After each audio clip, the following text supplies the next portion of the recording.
દાનચંદ કદી દાન ની દીનેલ ને આજ જો ગંગાજી માં આંગળું લગાવેલ ને એચે ને મરી ગયા એટલે અડધા લોકો તો હેરુલાના અડધા લોકો તો ખાલી જોવા આવ્યા કે આ દાનચંદ મરી કેમ ગયો આટલે પુણ્યશાળી કેવી રીતના થઈ શકે પણ દાનચંદ કેવો કંજૂસ વિચાર કરો લોકોએ એને ઘરમાંથી બહાર કાઢ્યો બહાર નીકળ્યો પેલા પર બંધાઈ ગયો લોકોએ બાંધી દીધો તો બી કાઈ બોલે નહીં પેલા લોકો લે ચાલવા લાગ્યા રામ નામ સત્ય હે રામ નામ સત્ય તો બી કાઈ બોલે નહીં પેલી બોયરી હાચું જ કે એ ની મરેલો ની લઈ જતા લોકો કે આ તો માયા છે આ તો મોહ છે મરવાનું તો છે બધા એક દિવસે એટલે લોકો આમ લઈ જાય પેલી બોયરી એટલી અડ્ડા રડે હાચું ની લઈ જતા બીજી બોયરીઓ બધી પકડે પેલો ગયો શમશાનમાં એને લાકડા રચેલા તા મૂકી દીધો વિધિ કરીને ભગવાન કે મર જાયેગા લેકિન દેગા નહીં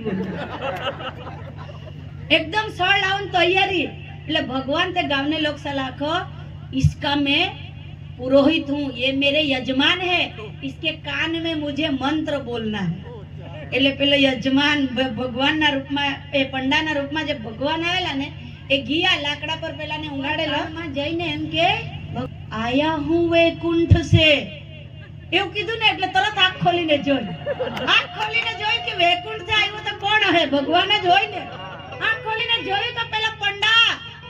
પંડા છે એમ કરીને પાછી આંખ બંધ કરી લીધી એટલે ભગવાન પેલા ને હાથ આમ ખભે પકડીને કે અરે आया हूँ वैकुंठ से तुम हित नाता जोड़ मांग लीजो कछु वरदान भगवान आखो कहीं जो वरदान मांगी ले तो आखो ढेला दीजिए छोड़ तो ढेकुर जो संकल्प करेल तो छोड़ी दे बोलो आटलो कंजूस महाराज कोई जोयु के आया हूँ वैकुंठ से तुम हित नाता जोड़ मांग लीजो कछु वरदान तो पेलो के ढेला दीजिए छोड़ અને પેલો કે દો છોડ દિયા બોલો મરવા તૈયાર પણ દાન આપવા તૈયાર નથી એવા બી લોકો હોઈ શકે બરાબર કે નહીં એટલે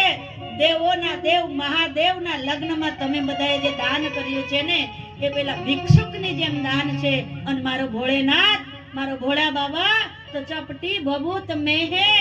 ખજાના કુબેર કા એક ચપટી બી ભભૂત તમે લઈ જાઓ ને અને ભગવાનની કથામાં તમે થોડું બી દાન કરો ને તો એ દાનનું તમને 10 ગણું મળે